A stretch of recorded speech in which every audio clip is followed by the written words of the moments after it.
Welcome to Bruno's MMA show. Um, so it would be an understatement to say that the fight yesterday went too long for Anthony Smith.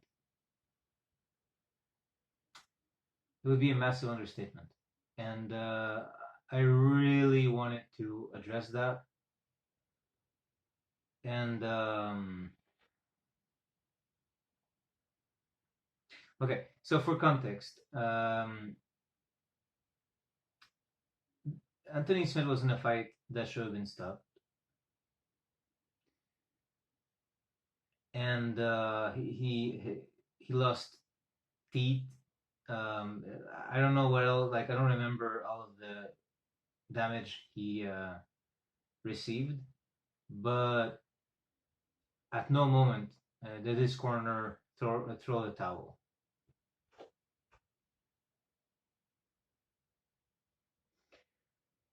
I suppose the referee could have also stopped the fight, but at some point the referee's job is, I would say, almost like more to see if the other person is still able to fight. This is my interpretation. It's a loose, it's my personal interpretation, but the way I see it, the ref should intervene when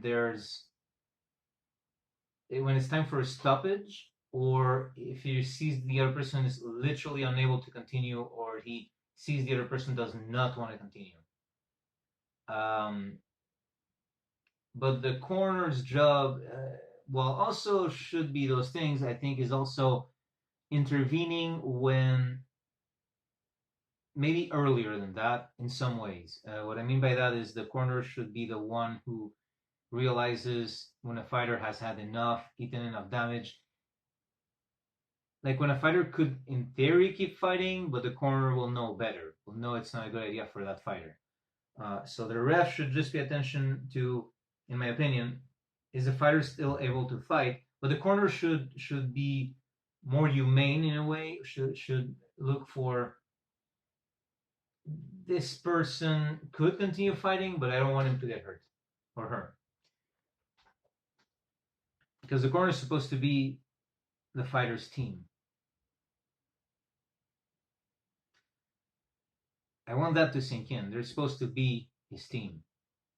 They're supposed to make sure he gets to another fight.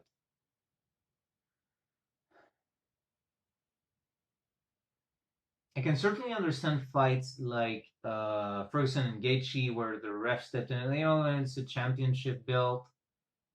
You kind of get it at the age that Ferguson was, but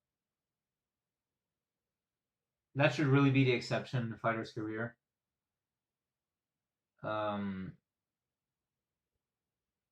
Okay, here's the thing. I have examples that come to mind of really good corners.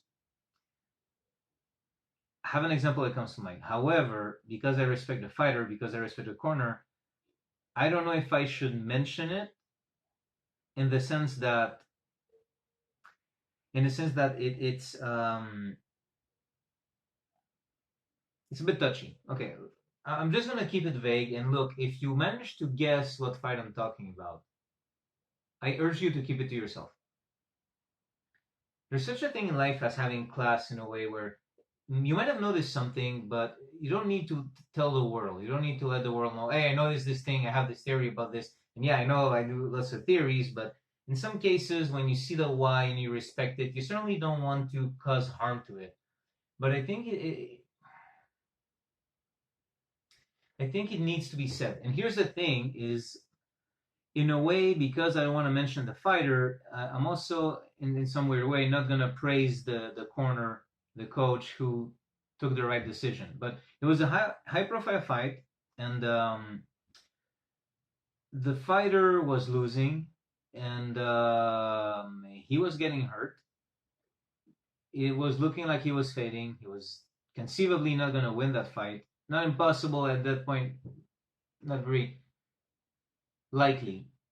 And the coach, the corner, mentioned some damage that the fighter might have taken. And the fighter never said anything, actually. The coach just said, oh, you have this damage, right? You have this damage. and the fighter just didn't reply, and so the coach took it upon himself to say, okay, he's got this damage, we can't continue. And please, if you guessed it, or if you know, if you have really good memory, or if it's a fight you really like and you know which one I'm talking about, just please, you know, like, don't bring it up. But I think that was perfect because, you know, me personally, and I don't know, okay, I really don't know, but I wonder if that fighter had really been damaged that way, or was it a corner protecting him, and the fighter kind of understood, but a fighter's not supposed to quit, so he kind of remained silent. And like doesn't deny that damage. Let's say like, oh, he can continue because of this. Like, do you have like, can you continue with this? And the fighter didn't reply. Okay, so I really respect that corner, that coach, because you know, you want longevity for your fighter. First of all, there's no point in like wanting him to win that one fight absolutely at all costs if afterwards he's gonna be too damaged to have a career later on. It's very you know, it's not very long term. It's a very short term way of thinking, and also it's not very humane in my opinion. Now here's the thing. I think the main problem, and I'm not the first one who brought it up, but I do have something where, look, I don't know how it works behind the scenes for that sort of thing, but I know for a fact that most coaches and corners, like the way it works is if the fighter wins, because in MMA and UFC at least, um, whether a fighter wins or not is going to change his pay. So if he wins, he's going to get more money, and corners get a cut of that money. Therefore, if the fighter wins, the corner and the coach get more money. So let that sink in. So I'm not the first one to bring it up, but just for those who didn't know, coach in the corner, if their fighter loses, they're gonna make less money, and they all have families to feed, they all have gyms to keep open, all of that stuff. So I think that's a really bad thing. Well, first of all, the real problem is that fighters get paid different whether they lose or win. I think that's not good. I don't think that's a good idea at all. But putting that aside, and I think some high-profile fighters are starting to have set contracts with a set salary, which is good. But not all fighters can afford that. So what does that do? It means that the coach or the team is monetarily encouraged to not throw in the towel when their fighter is hurt, to hope for that Hail Mary shot that will make their fighter win.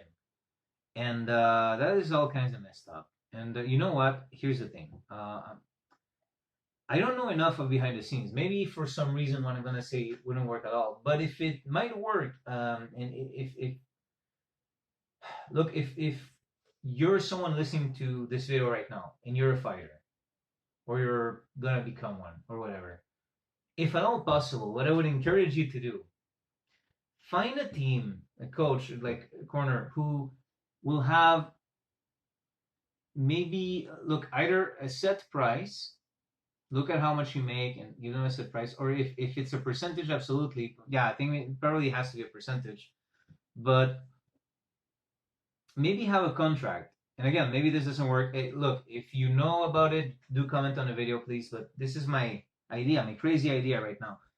How would a contract that would stipulate that the percentage that the corner gets is from the minimum payment you can have at night? And if need be, you increase a percentage that they would get. So they still have like this amount promised to them because it's going to be a percentage anyway. So if you want to bet on you instead of betting on your win bonus, I mean, yes, bet on the win bonus, but have a corner who is going to get paid the same no matter what happens. I think that might work. I think that, because you know what, even if the corner cares about you, even the coach cares about you, they also have a family to feed, or they have their own lives going on. And you know, like for example, no fighter is going to be as important to a coach as, I mean, I don't think so, as their family. And sometimes the amount of money that they're going to bring in is going to make all the difference in the world for their family. So no, even if the coaches might love their fighters, like, do they love them as much as their families? You know, like, yes, in a lot of cases they do, but at the same time, like when there's that monetary difference in their decisions, they might hesitate a bit to throw the towel. And sometimes you just need one round too many. That hesitation can be It hasn't been fatal so far in MMA, but look at boxing. It's happened. Kickboxing, it's happened. It's only a matter of time for MMA if things continue this way. And yeah, if you're a fighter and you're listening to this video, I urge you, try to find a way, even if maybe you pay them more upfront, try to have a coach in the corner whose pay will remain the same whether you win or lose. Whether you win or lose, they're getting paid the same. And then they can make decisions that are truly based on your well-being. Because if you go there, you need a mindset of winning at all costs. I get that. But your team shouldn't have that mindset as well. You should be the one who has it, not your team. Your team should be looking out for you. You look out, you get into that zone, that mindset where you have to win at all costs, and your team will protect you from yourself. That's what it should be.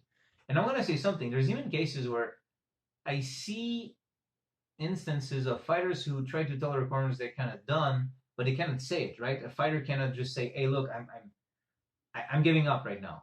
I can't continue. It doesn't make sense for me. I'm gonna stop." For fighters, that is a sin. Like that's someone else said that, but I thought it really applied. That it was a sin for them, the greatest sin. Um, I don't remember who said it, but someone said that, and it made sense. For a fighter to quit, it's kind of like the greatest sin. It shouldn't be, but it is.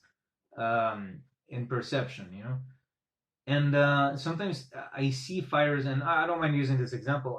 Colby Covington, I don't know if at some point he told his corner that his jaw was broken, and the corner kind of brushed it off. And I don't know them well enough, like that team, Covington. I don't know if in this case he was kind of like just he was sharing that information, and they know him, and they know he'll want to continue, and they're just encouraging him, or if he was trying to communicate that he was done, but he can't say it, and the corner just send him back out there because it would mean all the difference in the world. Then again, it was for a championship belt, so maybe that extra push is perhaps justified. And then again, blurry waters.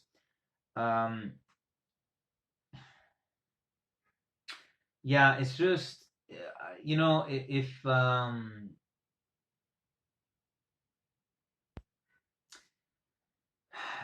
in many ways, because I respect the fighter whose story is involving the coach who did good. I don't want to mention the coach, so it's kind of like I cannot praise him enough.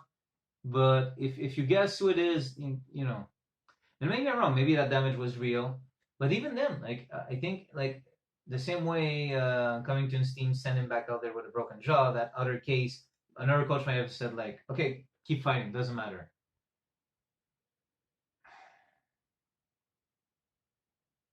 Blurry waters for sure, gray area for sure. But there's instances, like against Michael Venom Page and Bellator. I think, and you know what? I'm gonna purposefully forget the name of the fighter, but there's a fighter who, in the middle of the fight, he noticed he couldn't get to Michael Venom Page. He couldn't hit him. He was getting hit, and he actually gave up. Um, and it didn't seem like it was a coward move. It just seemed like the fighter realized, okay, I'm just getting hurt. I'm not getting anywhere. I'm not gonna win this one. And it's not like he's defending his family from attackers. Like he's fighting professionally, so it made sense. It made sense. And but I can understand like fighters needing to have this no quit mentality, but not the team. Come on. Yeah, I don't know. I don't know if anyone knows about it. Leave it in the comments. Like, would there be some sort of contract or a way that fighters could have a corner where their corner just gets paid the same no matter what, even if it means maybe paying them more upfront or giving them a higher percentage to compensate for the fact that they wouldn't be part of, like, let's say like a percentage of the minimum salary, and they wouldn't touch any win bonus, so maybe they get a higher percentage every time or something like that. Just maybe a stability instead of like playing poker with the fighter's well-being. I don't know. Okay, everyone. See you soon. Thanks for watching.